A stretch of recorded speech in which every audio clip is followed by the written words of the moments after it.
Welcome back my channel Kanchan Dubey blog. Like subscribe and share करना मत भूलना, bell icon को जो दबाना ताकि आपको न्यू नोटिफिकेशन मिलती रहे। और पीछे मैं भी दिख रही हूँ और आज ना पानी नहीं आएगा कितने बजे से 2 से 9 रात तक। तो मैंने आज सब कुछ सुबह सुबह निपटा। फिलहाल बेड ये ठीक नहीं किया है, बाकी बेड वेड सब झाड़ लिया है। आज मैंने बेबी को 9:30 बजे ही नहला के इसको धूप में लेटा दी तो सो गई है। तो आज इसका नहाना हो गया और इसके सारे कपड़े और कुछ ऐसे होते हैं जो धूप दिखाती हूँ रोज़। गंदे नहीं रहते बट धूप रोज़ दिखाती हूँ इसलिए क्योंकि बेबी क्या है ना, थोड़ा सा वोमिट वगैरह थोड़ा बहुत कर देते हैं, थोड़ा बहुत सुसु पुत्ती थोड़ा बहुत लग जाता है, बहुत रेयर। फिर भी जिसे दिखता नहीं है, जानते नहीं है, लेकिन फिर भी दिखाना चाहिए कि बैक्टीरिया वगैरह ना हो। नहीं आएगा तो इसीलिए मैंने आज किचन विचन सब कुछ साफ़ कर लिया है। आज बनाई थी पास्ता जो कि अथर लेके गया है और फ्रूट्स वगैरह सब कुछ दे दिया है। अमित को भी कटा हुआ रखा है जो कि मैं खाऊंगी, क्योंकि इतना बड़ा रहता है कि 3-4 फ्रूट की वैरायटी देते हैं ना, तो थोड़ा ही टिफिन में आ पाता है। तो हम तीनों के लिए हो जाता है। तो 3 थे, एप्पल, ऑरेंज और वो काटी थी, तरबूज काटी थी, तो उनको दोनों को दिया है उनके हिसाब से जो खाएंगे। फिर बाकी मैं अपने लिए रख लिया, तो मैं खाऊंगी अभी। और हमारा शायद 8 बजे हो गया था ब्रेकफास्ट। फिर धुल लिए ताकि पानी का कोई पता नहीं है, दोपहर का भी खाने का बर्तन हो जाएगा ना, कौन वेट करेगा 9 बजे तक, कौन वेट करेगा। इस वजह से ना सब कुछ अभी साफ़ कर लिया है। आज खाना भी थोड़ा जल्दी बना लूँगी, वैसे आते 2:30-3 बजे हैं, तो 1 बजे तक समथिंग बना लूँगी ताकि पानी वानी की ज़्यादा इशू न रहे। फिर थोड़ा बहुत बर्तन जो रहेंगे तो वो फिर मैं 9 बजे के बाद भी धुल सकती हूँ। और सारे वॉशरूम में पानी स्टोर करके रख दिया है, डब्बे उब्बे में सब में भर दिया है। और भी धुल रही हूँ। समथिंग 10:30 बज रहे होंगे, 10:30-11 तो ऐसे ही बज जाते हैं। तो जब मैंने सोचा कि काम निपटा नहीं है तो इकट्ठे ही निपटा लेते हैं, तो आज मैं बैठी ही नहीं बिल्कुल, सुबह से कंटिन्यूस, मतलब 6:30 से कंटिन्यूस लगी हुई हूँ। और अब की टिफ़िन, फिर इनका ब्रेकफास्ट, चाय, फिर झाड़ू, फिर कपड़े, नहाना, बेबी का ऑयलिंग, बेबी को नहलाना, सब कुछ, डस्टिंग, बर्तन, पानी स्टोर करना, सब कुछ कर लिया है। तो आज जो फीलिंग आ रही है ना, सेम दिल्ली वाली आ रही है। जब दिल्ली में थी ना तो यही प्रॉब्लम होती थी पानी वानी का, कि कभी कभी ना ऐसा होता था, या तो नीचे मोटर वगैरह ख़राब हो जाती थी 2-2, 3-3 दिन तक, कभी कभी 3-3, 4-4 दिन तक पानी ही दिल्ली में नहीं आता था ऐसी कंडीशन। और पीने का पानी मैंने यहाँ पे स्टोर कर लिया है, क्योंकि ये वाला जो फ़िल्टर है ना, ये स्टोर नहीं करता है पानी, डायरेक्टली फ़िल्टर करके और डायरेक्ट निकलता है। तो मतलब अगर निकलेगा भी तो 2 ग्लास से ज़्यादा इसमें पानी नहीं निकलता है। तो इस वजह से मैंने ये 6-7 वाटर भर लिया है।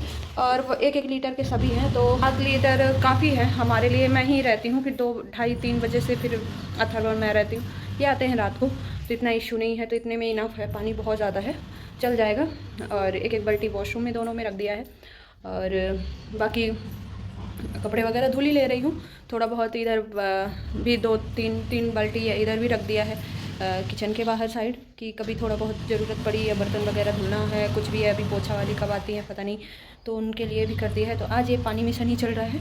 और बिल्कुल जैसे दिल्ली में होता था ना, 5 बजे उठो, और उधर क्या होता था, 6 अगर बज गए, 6 के बाद तो आप मोटर चालू करते रहो, पानी आएगा ही नहीं, ऐसा हो जाता था। और हम लोग रहते थे मालवीय नगर में, तो मालवीय नगर के पास ही था बेगमपुर, उधर साइड रहते थे। तो इतनी प्रॉब्लम होती थी उधर पानी का, इतना इशूज़ था कि कभी कभी तो ऐसा होता था 2-2-3 दिन तक पता ही नहीं चलता था। और कभी कभी ऐसा होता था कि मोटर नीचे चल ही नहीं रही है, ख़राब है, फिर भी पानी मतलब बना ही नहीं है और पता ही नहीं चलता था। और हम सोचते थे पानी नहीं आया है, तो ऐसी कंडीशन बहुत हो जाती थी। 4th फ्लोर में रहो तो नीचे का पता भी नहीं चलता था। फिर कभी कभी ऐसा होता था कि पानी ही नहीं आया है, फिर कभी होता था कि 6 बज गए, 6 के बाद ही बंद हो गया है। तो मतलब 4 बजे ना अलार्म लगने के बाद पूरी रात दिमाग में अलार्म ऐसे ही बजता था कि पानी चला जाएगा, पानी चला बोलने लगा था, इसलिए थोड़ा सा स्टॉप कर दी थी और उसको शिफ्ट कर दिया है दूसरे में।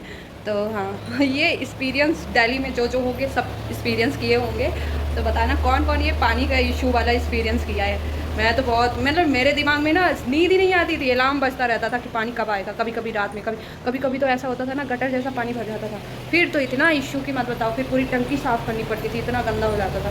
तो गटर जैसा पानी आ जाता था कभी कभी, तो पता ही नहीं चलता था कि क्या है। तो ये दिल्ली वाली प्रॉब्लम जो दिल्ली में होंगे ना, बहुत अच्छे तरीके से एक्सपीरियंस किया होगा। बहुत सर दर्द है। बड़े सिटीज़ में रहना लोगों को लगता है इतना आसान है, लेकिन सच बताऊँ तो बहुत ही गंदा, बहुत ही, दिल्ली में तो सबसे गंदा एक्सपीरियंस किया है मैंने अपनी लाइफ में, सबसे गंदा एक्सपीरियंस। मैं तो कभी नाम न लूँ, दिल्ली में रहना है और रहना है तो ऐसी जगह रहना है, दिल्ली के बाहर साइड। प्रॉपर दिल्ली में आप नहीं रह सकते हो, बहुत ज़्यादा इशूज़ है, पानी का, बिजली का, रहने का, इतना महंगा रेंट देने के बाद भी आप में इतना स्ट्रगल करता है इंसान दिल्ली में, बता नहीं सकते हो आप। और मतलब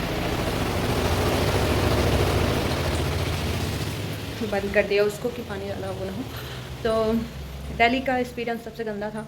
और जो कहते हैं ना कि बड़ी सिटी में रह रहे हो, बहुत अच्छा इतना महंगा फ्लैट ले रहे हो, वहाँ तो अगर 2 BH का लिया है ना तो भी आपको घटिया से घटिया सोसाइटी में 20-20 हज़ार, 15-15 हज़ार, 20-20 हज़ार से नीचे आपको मिलेगा ही नहीं।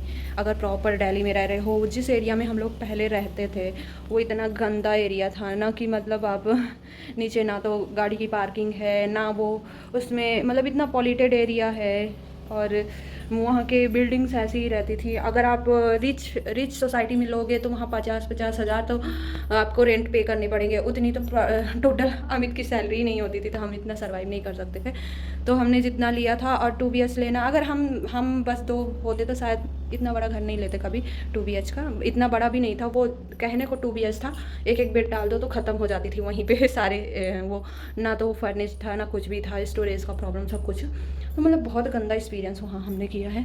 और फिर बहुत ही गाड़ी खरीदो तो गाड़ी का रखने का बहुत इश्यूज था, और वहाँ बहुत महंगा एरिया था। तो इस वजह से दिल्ली का एक्सपीरियंस तो मेरा बहुत ही गंदा रहा। तो मतलब अगर दिल्ली में सर्वाइव करना है, वहाँ 2 BH का लिया था इसलिए क्योंकि मेरी नंदे रहती थी, तो प्राइवेसी का इश्यूज़ होता है। अगर आप सिंगल रहते हो तो आप 1-2 रूम में भी काम चला सकते हो, बट अगर आप फैमिली के साथ रहते हो तो फिर आपको भी तो न्यू न्यू शादी है, सब कुछ है, तो आपको प्राइवेसी भी ज़रूरत पड़ती है। पहले अमित जब रहते थे भाई बहनों के साथ तब 2 रूम का ही लिया था नीचे, लेकिन जब मेरी शादी हुई तो फिर 2 BH का फ्लैट लिया ऊपर ही वहीं पे। तो उनकी इतनी सैलरी नहीं थी तब, रिस्पॉन्सिबिलिटी भी बहुत ज़्यादा थी अमित के ऊपर, और सैलरी उतनी नहीं थी, तो बहुत ज़्यादा सेक्रीफाइस किया उस टाइम पे हमने। हमारे यहाँ पे सिर्फ एक बेड था, जब अत्थर होने वाला था तब हमने सोफ़ा कम बेड वाला जो सोफ़ा आता है वो लिया था, कि घर से कोई आता था ना तो फिर ज़मीन में सोना पड़ता था, ऐसा था। तो एक डबल बेड अमित ने जब मेरी शादी हुई थी तब बनवाया था, और एक सिंगल बेड अपनी बहन के लिए, बस उतना ही था। हॉल पूरा खाली, एक कुर्सी रहती थी प्लास्टिक की शायद, बस उतना ही था हमारे घर में। और किचन का थोड़ा बहुत सामान, कुछ भी नहीं था। हमने धीरे धीरे बनाया ये सब, जितना भी बना है ना ये सब 1-1.5 साल के, मतलब हम जब गुरुग्राम शिफ्ट हुए थे कब, 19 में 4-5 साल तो हम ऐसे ही रहे। फिर गुरुग्राम जब हम शिफ्ट हुए थे तब हमने ये सारे फर्नीचर लिए थे, तब थोड़ी अमित की सैलरी अच्छी हो गई थी, तो फिर हमने ये सब बाय किया था। और गुरुग्राम में भी लिया था तो काफ़ी महंगा 2 BH का है, क्योंकि गुरुग्राम ना बहुत ज़्यादा महंगा है, बहुत ही ज़्यादा। तो हमें कम से कम 28,000 पे करना पड़ता था 2 BH के लिए। और वहाँ लेने का मेन रीज़न था अथर की स्कूलिंग, और अमित की ऑफिस वहीं पे थी, पास में ही थी, इस वजह से। और जैसे गुरुग्राम में हम शिफ्ट हुए वैसे ही कोरोना आ गया। तो जैसे ही कोरोना आया तो अच्छा हुआ कि वहाँ से निकल गए, हमें फ्रस्ट्रेशन नहीं हुआ। अगर उस फ्लैट में रहते ना तो हम फ्रस्ट्रेट होकर मर जाते हैं ऐसी कंडीशन थी उस फ्लैट में। तो फिर ये एक्सपीरियंस किया, उसके बाद जब कोरोना का इतना इंसिडेंस फेस किया, उसके बाद हबी की जॉब का इश्यूज़ हो गया। उनका जॉब भी बीच में चली गई थी। फिर उसके बाद फिर जब उन्होंने डालमिया में किया, फिर डालमिया के बाद फिर गुजरात में यहाँ लग गई, तो वहाँ 4-5 महीने किया, फिर हम यहाँ शिफ्ट हो गए। तो हमने बहुत फेस किया है दिल्ली में, हर तरह के एक्सपीरियंस फेस किए हैं लाइफ में। तो शादी के बाद भी ये अच्छा था, हमारे लिए कोई मोरल सपोर्ट नहीं था, कुछ भी नहीं था। 8 महीने वो निकालना, 7-8 महीने बहुत मुश्किल था, क्योंकि अमित के ऊपर रिस्पॉन्सिबिलिटी भी थी, अथर भी था, मैं भी थी, और घर हमारा खुद का है नहीं, अभी सब ऐसे ही चल रहा है लाइफ में। तो हम काफ़ी, अमित भी काफ़ी परेशान हुए जॉब के लिए उस टाइम पे, कोरोना के टाइम में। तो ये कंस्ट्रक्शन साइड में है, तो उस टाइम पे बहुत इश्यूज़ हुए थे इनके साथ, जॉब का चली गई थी जॉब, घर नहीं है। काफ़ी लोग फिर बोलने लगे कैसे जॉब ढूंढो, ये है वो है, क्योंकि बैक में कोई सपोर्ट नहीं होता है तो आप बहुत परेशान होते हैं। तो ये पानी वाला इंसिडेंस में बहुत सारी चीज़ें याद आ गई, दिल्ली की मेमोरीज़ की। सच में बहुत बहुत ही लाइफ का मतलब सबसे घटिया, एक से घटिया दिन हमने देखे हैं। इतना मतलब मत पूछो। ये था कि हर मुश्किल में हम दोनों एक दूसरे के लिए खड़े थे, इसीलिए आज भी यहीं एक अच्छी ढंग की लाइफ जी रहे हैं। बस यही है कि कुछ भी ना हो, बस चाहे दो पैसे ही कमा रहे हो, लेकिन कभी हस्बैंड वाइफ को ना अलग नहीं होना चाहिए, एक दूसरे का हमेशा सपोर्ट बनना चाहिए, क्योंकि ज़िंदगी का कहाँ टाइम का कोई भरोसा नहीं है, कब कहाँ क्या छिन जाए कुछ नहीं पता है। तो अगर आप एक दूसरे के लिए सपोर्ट में खड़े हो ना, तो फिर लाइफ में कुछ भी फेस आए, कैसा भी फेस करना पड़े टाइम, आप बहुत अच्छी तरह से फेस कर सकते हो। तो इसी तरह से यहाँ से हम एंड करते हैं इस चीज़ को, और सबसे यही है कि प्लीज़ अपनी रिलेशन को कभी ख़राब नहीं करना चाहिए। बहुत सारे ऐसे होते हैं, गलतियां हमसे भी होती हैं, हस्बैंड से भी होती हैं, लेकिन आप उसको माफ़ करके आगे निकलो और लाइफ में एक दूसरे का सपोर्ट करो। टाइम के साथ सब सुधर जाते हैं। जब अच्छे टाइम होते हैं तो भले ही भटक जाएं, लेकिन जब बुरे टाइम आते हैं ना और वो जज करते हैं कि कौन हमारे साथ सपोर्ट में खड़ा था, तब उन्हें रियलाइज़ होता है कि हाँ, फैमिली की वैल्यू क्या होती है और क्या गलती हमने अपनी लाइफ में की है जो कि हमें नहीं दोहराना है। तो टाइम सिखाता है बहुत सारी चीज़ें जो आप और हम नहीं सिखा सकते। लड़ने झगड़ने और सब कुछ से कोई सॉल्यूशन नहीं है। माफ़ करके आगे निकलना सबसे, क्योंकि लाइफ इतनी सी है, कहने को है कि आधी ज़िंदगी माँ बाप की लाइफ में सेक्रीफाइस में निकल जाता है और आधी ज़िंदगी अपने बच्चों के सेक्रीफाइसेस में निकल जाता है, क्योंकि कभी माँ बाप की हैसियत नहीं होती है तो हम सेक्रीफाइस करते हैं और कभी हम अपने बच्चों के लिए सेक्रीफाइस करते हैं, तो यही ज़िंदगी निकल जाती है। तो हमेशा एक दूसरे के लिए बने रहो, अपनी लाइफ में एंजॉय करो, चिल रहो। परेशानियाँ तो सब टाइम की देन है, टाइम के साथ सब कुछ, आपको कुछ नहीं पता कि इस पल अभी हम आपसे बात कर रहे हैं, नेक्स्ट पल कहाँ होंगे। तो ये ज़िंदगी है और यहाँ पे रिश्तों की ऐसा है ना कि सारे रिश्ते एक एक टाइम पे छोड़ के चले जाएंगे। आप दोनों का रिश्ता ऐसा है कि हमेशा आपके बुढ़ापे तक सहारा रहेंगे। आपकी यादें ऐसी होंगी कि मेमोरी, क्योंकि आधी ज़िंदगी बचपन में निकल जाता है जो याद नहीं होते हैं, और आधी ज़िंदगी आपकी एजुकेशन, पढ़ाई, जॉब इसमें निकल जाते हैं, और फिर आधी ज़िंदगी आपके बच्चे पालने में निकल जाते हैं। बचती है वो बुढ़ापा जो थोड़ा सा बचता है, जिसमें आप एक दूसरे की यादें नहीं होते हैं तो यादें होती हैं, और साथ होते हैं तो एक दूसरे का सपोर्ट होते हैं। तो यही ज़िंदगी है और कुछ भी नहीं है। तो अगर बातें करने लगो ना तो बहुत सारी ऐसी चीज़ें हैं कि 2-4 घंटे का ही ब्लॉग बन जाएगा। तो इसी तरह से इस ब्लॉग का मैं एंड करती हूँ और इन्जॉय करो, और कभी अलग होने का मत सोचो। हस्बैंड वाइफ एक दूसरे के बने होते हैं, थोड़ा सा सेक्रीफाइस करने पड़ते हैं, थोड़ा सा एफर्ट आप डालो, एक थोड़ा सा हस्बैंड डालेंगे, और ये दोनों कपल्स के लिए, दो हस्बैंड हो या वाइफ दोनों के लिए है कि चीज़ें आप भी कुछ सेक्रीफाइस करो, कुछ वो करो। और हाँ, गलत का कभी सपोर्ट मत करो, चाहे वो रिश्ते में कोई भी लगता हो। अगर गलत है तो गलत है, आप गलत के लिए बोलो।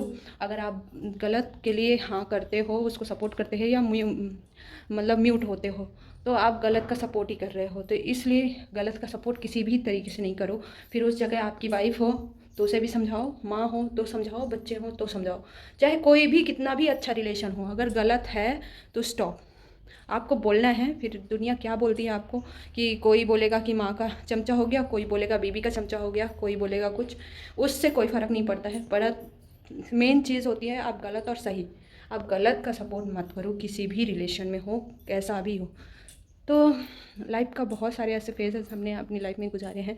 हमने बहुत सारे ऐसे रिश्ते देखे हैं अपनी ज़िंदगी में कि वो किस किस तरीके से रंग बदले हैं। जितने रंग गिरगिट के नहीं होते हैं, इस दुनिया में नहीं होंगे, गिरगिट के भी फिर भी गिने चुने होंगे। तो मैंने इस दुनिया में जितने रंग नहीं हैं उतने रंग हम लोगों के देखे हैं टाइम के साथ। अच्छा टाइम तो अच्छे बन जाते हैं, बुरा टाइम तो बुरे बन जाते हैं। ऐसे लोग हमने देखे हैं, डबल स्टैंडर्ड वाले लोग जिसको बोलते हैं इंग्लिश में, दो मुँहे हमारे भाषा में बोलते हैं। तो आप हमेशा एक दूसरे के लिए सपोर्ट बने रहो, यही ज़िंदगी है। और इसी के साथ हम आपसे विदा लेते हैं, मतलब विदा नहीं लेते हैं, मतलब स्टॉप करते हैं इस ब्लॉग को। आगे का मैं बाद में दिखाऊंगी। और ये पानी का इश्यूज़ की वजह से इतनी सारी बातें हो गई। अगर बैठने में बैठूंगी तो बहुत सारी बातें हैं, लेकिन मैं नहीं करूँगी इतना ज़्यादा। Bye bye, take care.